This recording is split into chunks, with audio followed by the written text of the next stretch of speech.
आज मैं आपको पान के ज्योतिषीय एवं वास्तु में क्या महत्व है उसकी जानकारी दूंगा।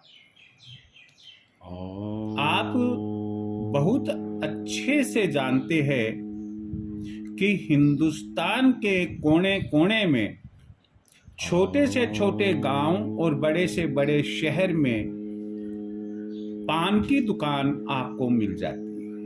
कहीं पर ये पान मद्रासी पान, कहीं बंगाली, कहीं मीठा और देसी पान और ना मालूम कौन कौन से नामों से जाना जाता है।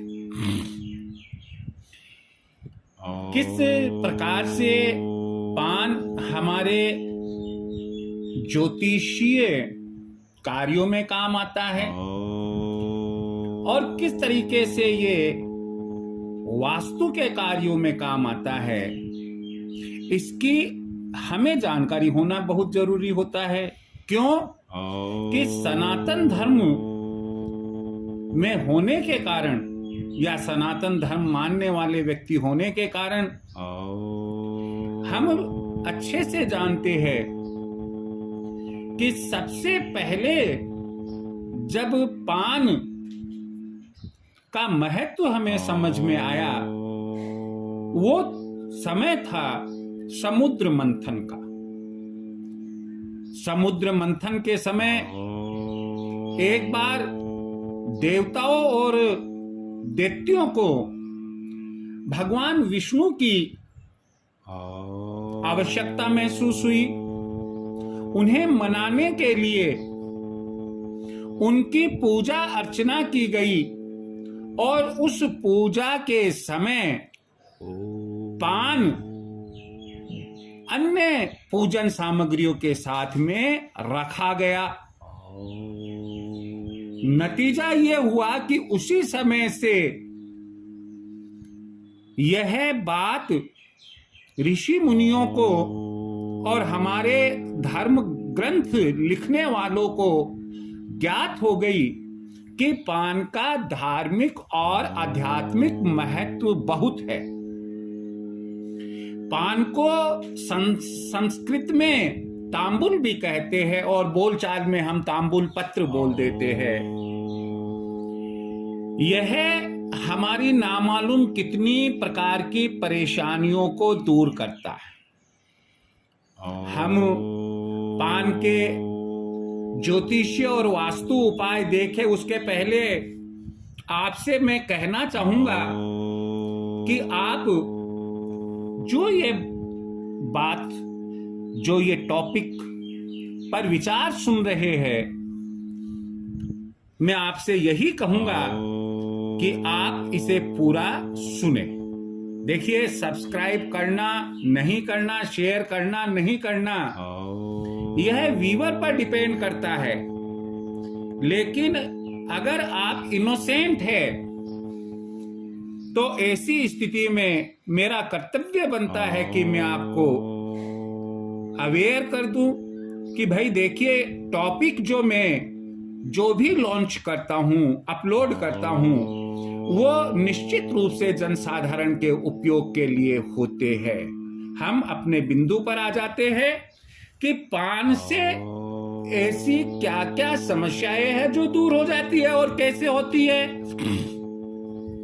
सबसे पहली बात तो यह है कि आप मंगलवार और शनिवार को श्री हनुमान जी के मंदिर जाए, एक पान का बीड़ा लगवाएं, यानी कि पान लगा हुआ जो होता है और उसको गोलमोल करके वो पान वाला यानी पनवाड़ी आपको देता है, उसको पान का बीड़ा बोलते हैं। लेकिन उसे साफ कह दे कि देखो भाई, इस पान में चूना और सुपारी का प्रयोग ना करना, बल्कि कत्था,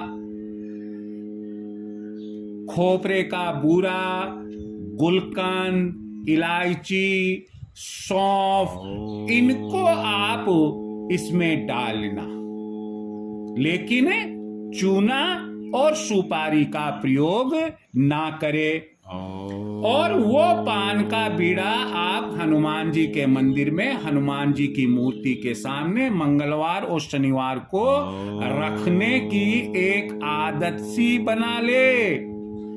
और अपनी सभी प्रकार की समस्याएं, चाहे आपकी नौकरी से संबंधित समस्या हो, संतान से संबंधित हो, रोजगार व्यापार से संबंधित हो, रोग से संबंधित हो, सभी प्रकार की समस्याओं को श्री हनुमान जी को अर्पित करके आ जाइए।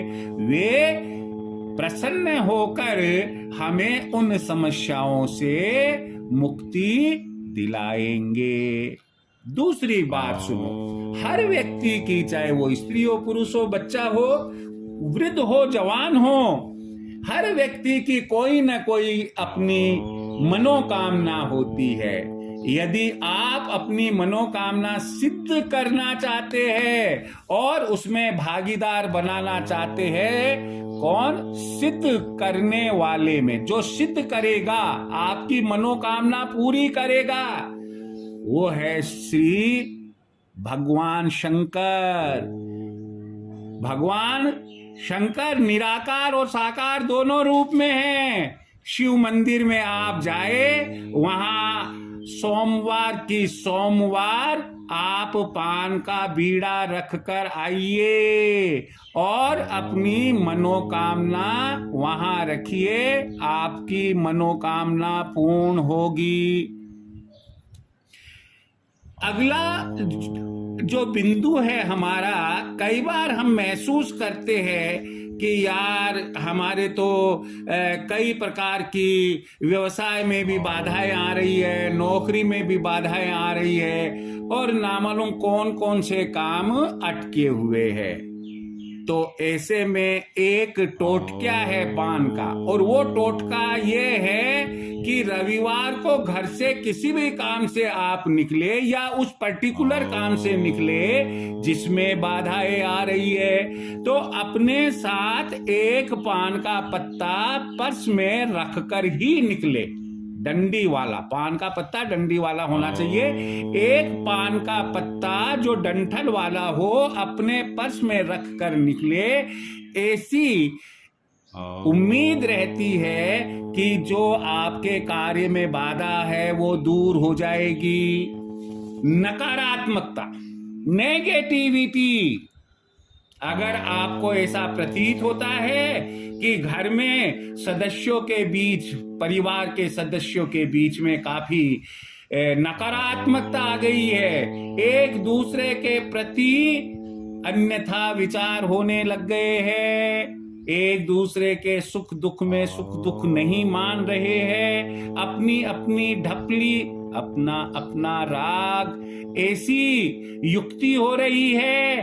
तो ऐसी स्थिति में आपको क्या करना चाहिए कि घर के मुख्य द्वार पर 9 पत्तों को लच्छे में, यानी कि जिसको आप मोली बोलते हैं, लच्छे में, सतरंगी लच्छे में लच्छे से बांधकर 9 पान के पत्तों को और अपने मुख्य द्वार पर लगा दे। कहने का मतलब उसकी बांदरवार लगाएं। शुभ दिन शुभ समय में इसे लगाना चाहिए।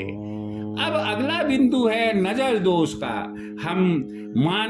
हम कई बार देखते हैं कि कोई कहता है यार क्या करे, मेरे तो नजर लग गई, मेरे बच्चे के नजर लग गई, या मेरी पत्नी के, मेरे पति के नजर लग गई, परिवार में किसी को नजर लग गई। अब क्या करे?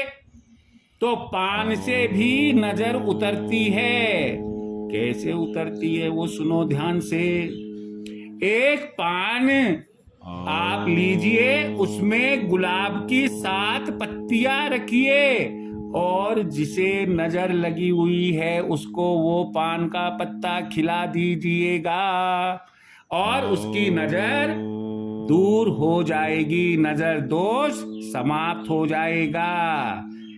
अगला बिंदु है हमारा कि अगर व्यापार में बिक्री कम हो रही है, पहले अच्छी होती थी। देखिए, अगर व्यापार नया है और व्यापार की बिक्री तो शुरू शुरू में कम ही रहती है। आपको साहब व्यापार में तो बिक्री कम हो रही है। अरे भाई, व्यापार तो अभी नया खोला ही है, इसके पहले ज्यादा कब हुई थी? जो नहीं साहब, इसके पहले तो कभी भी ज्यादा नहीं हुई। बिक्री कम होने का मतलब है कि पहले आपकी दुकान अच्छी चलती थी और अब पिछले कुछ महीनों से, कुछ दिनों से, कुछ वर्षों से एकदम से ऐसा लग रहा है कि बिक्री कम हो गई है। तो ऐसी स्थिति में आपको चाहिए कि पान का एक पत्ता सिंदूर और कुमकुम से छींटे लगाकर या स्वास्तिक बनाकर उस पर अक्षत वगैरह रखकर आप जो बहती हुई नदी है, नदिया में प्रवाहित कर दे। अगली बात इस पान से जुड़ी हुई है, वो ये है कि अगर आप पापों से छुटकारा चाहते, कौन नहीं चाहता, लेकिन फिर वही चीज कि मैं कहता हूं कि मैंने तो कोई पाप नहीं किए, परंतु फिर भी हम भगवान से कहते हैं, हे प्रभु, यदि जाने अनजाने हमसे कोई पाप हो गया है, हमें माफ करना। तो जाने अनजाने अगर हमसे कोई पाप हो गया है और उस पाप से हम छुटकारा चाहते हैं, तो आप क्या करें? पान का दान करे। लगा हुआ या डंठल वाला कोई भी कोरा पान हो, उस पान का दान करे। पान दान करने से पापों से छुटकारा मिलता है। कई बार कुछ व्यापारियों से ये सुनते हुए आप पाओगे, यार मेरे तो व्यापार को बांध दिया किसी ने, मेरी तो फैक्ट्री को बांध दिया किसी ने। अगर आपको ऐसा संशय है कि किसी ने आपकी दुकान बांध दी, आपकी फैक्ट्री, आपका कारखाना बांध दिया का मतलब रस्सी से नहीं, कोई ऐसी काली नजर लग गई है कि अब उसमें अच्छा होने की बजाय बुरा हो रहा है। तो ऐसी स्थिति में आप क्या करें कि किसी अच्छे से दिन, अच्छे से मुहूर्त में 5 पीपल के पत्ते ले और 5 पान के पत्ते ले, उन्हें एक साथ एक धागे में, हो सके तो लच्छा ले और अपनी फैक्ट्री या दुकान के पूरब दिशा में बांध दे। कम से कम 5 शनिवार, प्रत्येक शनिवार प्रातः काल आपको यह कार्य करना है। कम से कम 5 शनिवार ऐसा करे। आपको अगली और अंतिम बात बताने जा रहा हूं कि यदि आप जीवन में मंगल चाहते हैं, आप कहोगे साहब कौन अमंगल चाहता है? सभी चाहते हैं।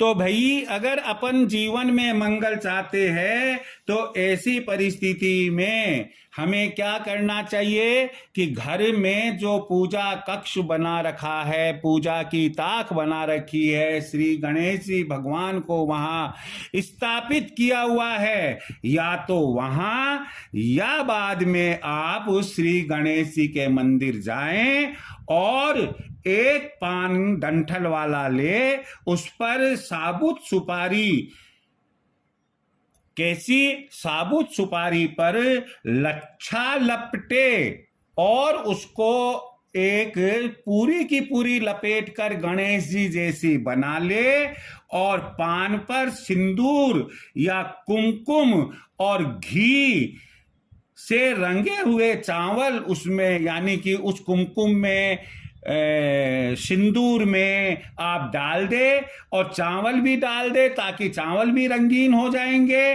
और आप पान पर एक स्वास्तिक बनाएं, उस पर आप वह सुपारी रख दे और उसे घर के मंदिर में या श्री गणेश जी के मंदिर में आप बुधवार की बुधवार रखें।